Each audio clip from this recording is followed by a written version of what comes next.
মাথায় কাপড় দেখা যায়, বিয়ের পরের দিন হরি বল, বইয়ের মাথায় আর কাপড় নাই, নতুন বউ। শাশুড়ি বলতেছে ও বৌমা, আরে মাথায় একটু কাপড় দাও, তোমার ভাসুর আসতেছে। কয় মা কাপড় দেওয়া লাগবে না, ওটা বদলা হয়। শোনেন বাবা, এই যে মা, ভালো করে শুনে যান, মাথায় কাপড় দিলে কি হয়, কেন মাথায় কাপড় দেবেন? মায়েদেরকে বলছি, কথাটা খুব মূল্যবান, একটু কর্ণপাত করেন, আমার দিকে তাকান। কেন মাথায় কাপড় দেবেন? দাদা দেন দেন, মাথার দেন। কাপড় দিয়েছেন মাথায়? আমার ঠাকুমা 83 বছর বয়সে দেহ রেখেছে। ঠাকুমা, ঠাকুর দাদা কখন গেছে আমি জানি না, তখন আমি ছোট। কোমর এরকম ভাঁজ ঠাকুমার, লাঠি ধরে ধরে পথ চলে। কিরে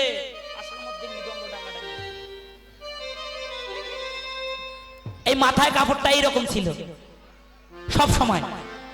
আমি মাঝে মধ্যে জ্বালাইতাম, এই বুড়ি এই মাথায় কাপড় দিস কে? মাথার কাপড়টা খুলে দিতাম। কয় লাঠি দেখছিস, পিটামো কিন্তু।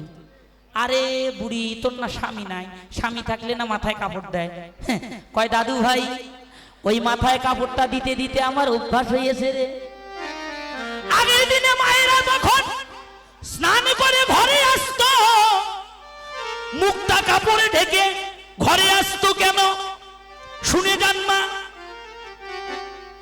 এই যে কথাটা খুব মূল্যবান, ভালো করে শোনেন, কেন মাথায় কাপড় দেবেন? চন্দ্র সূর্য দেবতা অগ্নি 10কে সাক্ষী রেখে পিতা যার হাতে তুলে দিল, বাবারা দায়িত্ব নিল কি, আজ থেকে তোমার অন্ন বস্ত্র বাসস্থান আর সম্ভ্রম রক্ষা করার দায়িত্ব নিলাম। বাবাদেরকে মারবেন না, একটু বাঁচান। মায়েদের কাছে আমার করজোরে মিনতি, মারবেন না, বাঁচান। কলিজীবের পরমায়ু কত বছর? কত বছর বাবা? 60 বছর নয়, কলি যুগের নাই, জীবের পরমায়ু 100 বছর পরমায়ু নিয়ে সবাই আমরা জন্মেছি। একদিনও কমও নাই, একদিনও বেশিও নাই। কিন্তু এখন পরায়ু হয়েছে 60 বছর। কি দাদু হয় নাই? তো বাকি দিনগুলো গেল কোথায়? পরমায়ু আমরা কমাইতে পারি, পরমায়ু বৃদ্ধি করার অধিকার আপনার আমার কারো নাই। মায়েরা শুনে যান, কিসে পরমায়ু কমে? স্বামীর দেওয়া অলংকার যদি কোন সতী নারী পরিত্যাগ করে, স্ত্রী যদি শূন্য ললা স্বামী দর্শন করে, দর্শন করিবা মাত্র তার একদিনের পরমায়ু কমে যায়। হরি বল, হরি বল, হরি বল। এখন স্বামীর দেওয়া অলংকার সিঁদুর বাদ দিয়ে বড় বড় টিপের ফোঁটা লাগায়, যত তাড়াতাড়ি মরতে পারে ওটা জঞ্জাল মরে যায়। আমি সংসারের একাই রাজত্ব করব। কি চান? স্বামীকে মারতে চান? যদি মারতে না চান, আজ থেকে টিপ পড়বেন না। কথা দেন আমাকে, পড়বেন? কে কে টিপ পড়বেন? হাত তোলেন তো, হাত তোলেন বাবা। হ্যাঁ শোনেন মায়েরা, আপনাদের মঙ্গলের জন্য বলছি। সিঁদুর দেওয়া হয় সিঁথিতে, আর কোথায়? ললাটে। ললাটে সিঁদুরের ফোঁটাটা বড় করে দেবেন। যতদূর পর্যন্ত আপনার সিঁথি আছে ততদূর পর্যন্ত সিঁদুর দেবেন। কেন জানেন? যত বেশি সিঁদুর দিবেন স্বামীর পরমায়ু ততদিন রক্ষা হবে। হরি বল, হরি বল, হরি বল। সতী নারী পারে স্বামীকে রক্ষা করতে। যুগে যুগে দেখেন না, শোনেননি মা রক্ষা করেছিল? শুধু কি মায়েরা, এই যে শুধু কি মায়েরাই পরমায়ু কমায় না? আমার বাবারাও পরমায়ু কমায়। এই মায়েরা ভালো করে শোনেন, এবার বাবাদেরকে ধরবো। বাবা শোনেন, পরমায়ু কিসে কমে? অর্জুন ভগবান, অর্জুনকে ভগবান নিজের মুখে বললেন, অর্জুন শোনো, যে কর্ম করিলে হয় আত্মার পতন, হেন কর্ম না করিও কুন্তির নন্দ। ও বাবা, যত মারবেন ততই মরবেন বাবা। যদি বাঁচতে চান তাহলে সদ্গুরুর চরণ আশ্রয় করো, তাহলে রক্ষা করতে পারবেন পিতৃবস্তু। এই যে কামিনী সাজলো মহাপ্রভু, মায়েরা মাথায় কাপড়টা দেন তো ভালো করে, দেন দেন দেন দেন দেন। কামিনী, কামিনী মানে নারী। নারী সাজলো কেন? নারী সাজলো জগৎকে শিক্ষা দিবার জন্য। আমরা কেউ পুরুষ নই। পুরুষ বাবা বলতে পারবেন কেউ পুরুষ? আমরা গীতায় ভগবান বলেছে অর্জুনকে, অর্জুন পরম পুরুষোত্তম ব্রজেন্দ্রনন্দন শ্রীকৃষ্ণ, আমি কেবল একমাত্র পুরুষ, আর জগতের সবাই হলো প্রকৃতি। আমার বাবা প্রকৃতি, আমার মা প্রকৃতি। প্রকৃতি হইয়া করে প্রকৃতির সঙ্গ, দিনে দিনে বাড়ে তার প্রেম তরঙ্গ। প্রকৃতি হইয়া করে প্রকৃতির সম্ভাষণ। প্রভু বললেন না হেরিও ওই পাপীর বদন। হরি বল, হরি বল। অর্থাৎ পুরুষত্ব অভিমান নিয়ে যদি কোটি জনম কৃষ্ণ ভজন করেন, এক জনম নয় কোটি কোটি জনম যদি করে শ্রবণ কীর্তন, তথাপিও না পায় কৃষ্ণ পদে প্রেমধন। প্রেমধন যদি পেতে চান তাহলে নারী হয়ে যান। এই জন্য দেখবেন গৌরীয় বৈষ্ণবরা যখন ভগবানের অর্চন করে, যখন আরতি করে, যখন পূজা করে, ভোগ লাগায়, তখন উত্তরীয়টা মাথায় তুলে দেয়। কেন দেয়? প্রমাণ করে দেয়, হে ভগবান তুমি পুরুষ, আমি নারী, এই জগতে যতদিন আছি এই কৃপা করো। পিতা পুত্র বন্ধু বান্ধব আত্মীয় স্বজন সবাইকে নিয়ে দাস হইয়ে দাসী হইয়ে যেন তোমার চরণ সেবা করতে পারিনি। তাই গৌর হরিবল হরিবল হরিবল। কামিনী কাম কলিতেছ মানস, কামিনী কাম কলিতেছ মানস। এই যে নারী সাজলেন কখন? মা যদি নহি পুন বসনিয়া প্রীততনু, মা যদি নহি পুন বসনিয়া প্রীততনু। কহ তৈ পূজব সুর আরে, কহ তৈ পূজব সুর আরে। পূজা করিব, পূজা করিব, পূজা করিব, পূজা করিব, পূজা গুরুদেব, পূজা করিব, দেবতার দেবতার পূজা করিব, দেবতা দেবতার পূজা করিব। কহ তৈ পূজব সুর আরে, কহ তৈ পূজব সুর, কহ তৈ পূজব সুর আরে, কহ তৈ পূজব সুর। ছোট নারী সাজলেন কখন ভগবান?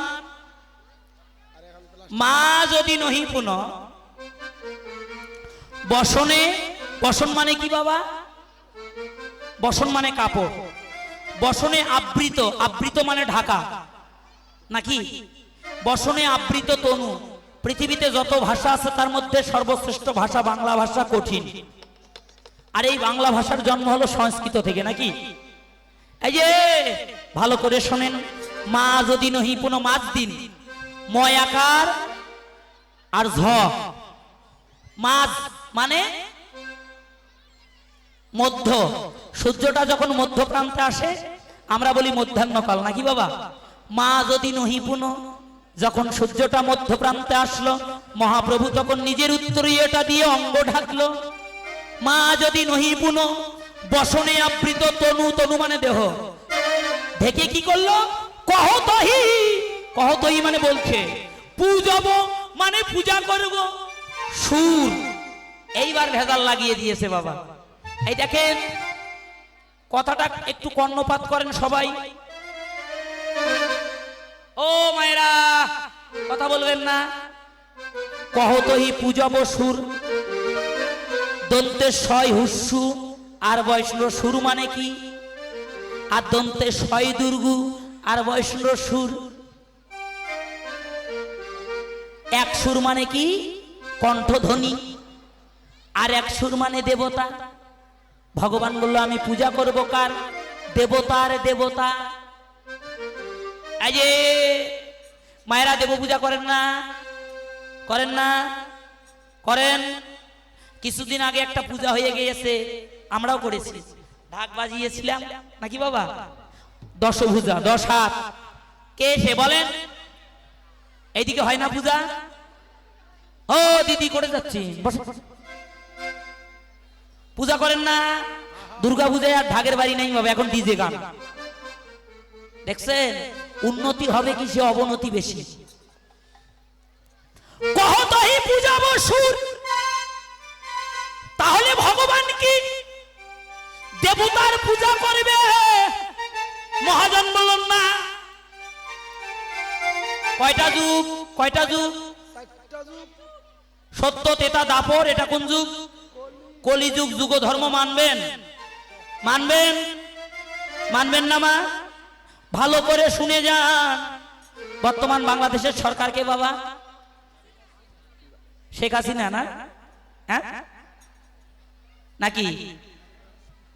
শেখ হাসিনা সংসদে যদি একটা আইন পাশ করে মানবেন না? যে সরকারে হোক, শেখ হাসিনা হোক আর খালেদা হোক, সংসদে যে আইন পাশ করবে ওটা মানতে হবে। মানতে হবে না? যদি না মানেন তাহলে কি হবে? অপরাধ হবে। প্রশাসন দিয়ে অ্যারেস্ট করবে। অ্যারেস্ট করে কি করবে? আগে জেলে দেবে না, আগে বিচার হবে। ওই অপরাধের যে ধারা আছে, ধারা অনুযায়ী আপনাকে শাস্তি ভোগ করতে হবে। হবে না? হবে কি না? হবে মা, ভালো করে শুনে যান। এটা কলিযুগ। ভক্তি শাস্ত্র স্পষ্ট টিকা দিল, এই কলির ভূমিতে দেবতার কোন স্থান নাই। হরিবল হরিবল হরিবল হরিবল। এই যে মায়েরা, তাহলে শুনে যান, কোটি কোটি টাকা খরচ করে দেব পূজা করছি, করছি না বাবা? মহাজন বলল কোনো কাজ হবে না, বৃথায় যাবে। কেন বৃথায় যাবে শুনে যান। আমার কথাটা আমার মুখের কথা নয়, শাস্ত্রে প্রমাণ দিল। শ্রী শ্রী গৌর গণদেশ দীপিকা, পঞ্চম স্কন্ধ, পেজ নাম্বার 572। শুনে যান বাবা। দেবতা তো দেবতা নাই ও মা, দেবতারাও এসেছে এই কলিতে মানব হয়ে। কেন জানেন বাবা? ওই ব্রহ্মা ব্রহ্মলোক পরিত্যাগ করলো, কেন জানেন? ব্রহ্মা জানে, হে ভগবান, আমি এই ব্রহ্মলোক দিয়ে কোনোদিনে তোমার শরণ লাভ করতে পারবো না। যে ব্রহ্মলোক দিয়ে তোমার শরণ পাওয়া যায় না, তার মূল্য নাই জগতে। কৃপা করে আমার ব্রহ্মলোক কেড়ে নাও, তুমি করুণা করে একবারে কলিতে আমায় মানব কুলে জন্ম দাও। আমি যেন তোমার মধুমাখা হরি নামে করে অন্তিমে তোমার চরণ সেবা করে অন্তিমে তোমার ধামে যেতে পারি গোবিন্দ। ভগবান বলল তথাস্তু, তবে যাও। আসেনি বাবা, এসেছে যে বেনাপোলের জঙ্গলে 3 লক্ষ হরিনাম করে অন্তিমে গৌর চরণ লাভ করেছিল বাবা। ওমা শুনে যান, দেবাদিদেব মহাদেব আর মহাদেব নাই, সোনার কৈলাস পরিত্যাগ করেছে।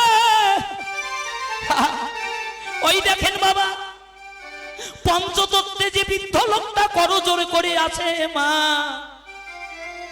ওটাই আরে কেউ নয়, দেবাদিদেব হইয়েছে কলিতে অদ্বৈত গোসাই। ও মা, দুর্গা দেবী আর দুর্গা দেবী নাই মা, দুর্গা দেবী এসে হয়েছে সীতা ঠাকুরানী। যার প্রেম ভক্তি আর নয়নের জল ভগবানকে সন্ন্যাসের পথে যেতে দিল না। আস্বাদন করুন চৈতন্য ভাগবত আদি লীলা মধ্যখণ্ড।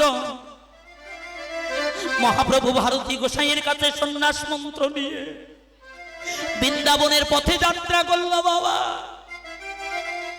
এইদিকে শান্তিপুরে সীতা ঠাকুরানী মধ্যাহ্নকালে মন্দিরে ভোগ লাগিয়ে, এই যে ভালো করে শুনেন, ঘরের দরজাটা বন্ধ করে দিয়েছে, মন্দিরের দরজা বন্ধ করে দিয়ে কাঁদিছে, প্রভু গো প্রভু, মহাপাপী ছিল জগাই মাধাই, হরি নামে তারা উদ্ধার হলো, কিন্তু আমার পাপের বোঝা কি এতই ভারী প্রভু, আমার উদ্ধার কি তুমি করবে না? ও দয়াময়, আজি যদি তুমি আমায় শরণ না দাও, আজি যদি তুমি আমায় দর্শন না দাও, তবে এই জীবন আর আমি রাখিব না। যে দেহ ভগবত সেবায় লাগে না, তার কি কোনো মূল্য আছে জগতে বলেন বাবা? কোনো মূল্য নাই। একদিকে ভক্ত কাঁদে, একদিকে ভগবান কাঁদে। ভক্তের ডাকে ভগবান ভুলে গেল পথ, বৃন্দাবনের পথ ভুলে গিয়ে শান্তিপুরের পথে যাত্রা করলো। ও মা, শুনে যান মা, চুম্বক যেমন লোহাকে আকর্ষণ করে নিজের নিকটে টেনে নেয়, ভক্তও তেমনি ভক্তের প্রেম ভক্তি দিয়ে ভগবানকে আপন করে নেয় বাবা। ডাক শুনে আর থাকতে পারল না, অদ্বৈত আঙ্গিনায় এসে দুই বাহু তুলে হরিনাম করছে বাবা। একদিকে ভক্ত কাঁদে, একদিকে ভগবান কাঁদে। আমার শোনেন মা, ভগবান সকল কিছু সইতে পারে, ভগবান সইতে পারে না ভক্তের নয়নের জল। নয়নের জল বিসর্জন দিয়ে কেউ যদি আমার ভগবানকে ডাকার মতো ডাকতে পারে, ভগবান বলল আমি আমার আপনাকে বিক্রয় করে দেই ভক্তের চরণ তলে। সইতে পারল না ডাক, একবার নয়, দুইবার নয়, তিনবার। যখন মা মা মা বলে ডেকেছে, সীতা ঠাকুরানী ভাবছে কে আমায় মা বলে ডাকে? এই জগতে তো আমায় মা বলে ডাকবার কেউ নাই। ডাক শুনে আর ঘরে থাকতে পারল না, মন্দিরের দরজাটা খুলে দিল বাবা। দেখে মহাপ্রভু দুবাহু তুলে হরিনাম করছে আঙ্গিনায়। চিনতে পারে নাই মধ্যাহ্নকালের অতিথি নারায়ণ স্বরূপ। যদি মা বলে ডেকেছিস আমায়, গঙ্গা জল নিয়ে গিয়ে যখন চরণ ধোয়াইতে লাগিল বাবা, যখন একবার চরণে জল ঢেলে দিয়েছে, চরণ পানে লক্ষ্য করে দেখে ওই চরণে শঙ্খ চক্র গদা পদ্ম চিহ্ন দেখা যায়। এটা তো আর কারো চরণ নয়, এটা তো আমার প্রভুর চরণ। গঙ্গা জল ফেলে দিয়ে চরণ দুটি বক্ষে জড়িয়ে ধরে নয়নের জলে চরণ ধোয়াই দিয়ে বলছে, প্রভু গো, আজ যদি কৃপা করে চরণ দিলে, যেদিন আমার এই জীবনের বেলা ডুবে যাবে, যেদিন আমার প্রাণ পাখি চলে যাবে, যেদিন আমায় তুলসী তলায় শোভাইয়ে দেবে, প্রভু হে, সেদিন তোমার চরণ ছাড়া তুমি আমায় করো না।